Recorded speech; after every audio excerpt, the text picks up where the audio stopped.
നമസ്കാരം. News 99 Kerala one time ബുള്ളറ്റിലേക്ക് സ്വാഗതം. ഓരോ മുഹൂർത്തങ്ങൾക്കും അതിന്റേതായ സന്തോഷങ്ങളുണ്ട്.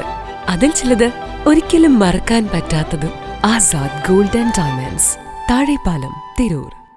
15 വർഷത്തോളമായി താനൂർ എളാരം ബീച്ച് പരിസരത്ത് ജീവകാരുണ്യ സാംസ്കാരിക മേഖലകളിൽ നിറസാന്നിധ്യമായ ഗോവ ബോയ്സ് താനൂർ പ്രദേശത്ത് നിർമ്മിച്ചു നൽകിയ കുടിവെള്ള പദ്ധതി പാണക്കാട് മുനവ്വർ അലി ശിഹാബ് തങ്ങൾ ഉദ്ഘാടനം ചെയ്തു. തുടങ്ങിയിട്ടുള്ള ഈ ഒരു പദ്ധതി എന്തുകൊണ്ടും പ്രശംസനീയമാണ്. ഇതിനുവേണ്ടി മുന്നോട്ട് വന്ന നിങ്ങൾ ഓരോരുത്തരെയും ഞാൻ പ്രത്യേകം അഭിനന്ദിക്കുകയാണ്. ഇവിടെ ഉസ്താദും അതുപോലെ മറ്റുള്ള ആളുകളൊക്കെ ഇവിടെ സംസാരിക്കുകയുണ്ടായി. നമുക്ക് നമ്മുടെ സഹജീവികൾക്ക്, നമ്മുടെ സഹോദരന്മാർക്ക് ഏറ്റവും അടിസ്ഥാനപരമായി വേണ്ടത് കുടിവെള്ളമാണ്. അത് എത്തിക്കുക എന്നുള്ളത് ഏറ്റവും പുണ്യം നിറഞ്ഞ ഒരു കർമ്മം കൂടിയാണ്. ഇനിയുള്ള യുദ്ധം ഉണ്ടാവുമെങ്കിൽ അത് കുടിവെള്ളത്തിന് വേണ്ടിയുമായിരിക്കുമെന്നതാണ് ലോകത്തിൻ്റെ അനുമാനം.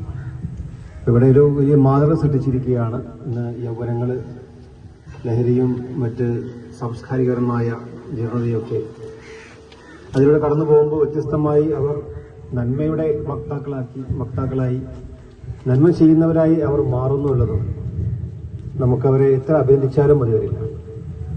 അതുകൊണ്ട് നിങ്ങൾ ചെയ്യുന്ന സേവനം ഇനിയും മുന്നോട്ട് പോവുക. അള്ളാഹു അനുഗ്രഹിക്കട്ടെ. മുൻ നഗരസഭാ ചെയർമാൻ പി ഷംസുദ്ദീൻ സ്വാഗതം പറഞ്ഞ ചടങ്ങിൽ ഇളരാഗാത്ത് സലാം അധ്യക്ഷത വഹിച്ചു. നൌഫൽ കെ, റിയാസ് KP എന്നിവർ ആശംസകൾ അർപ്പിച്ച് സംസാരിച്ചു.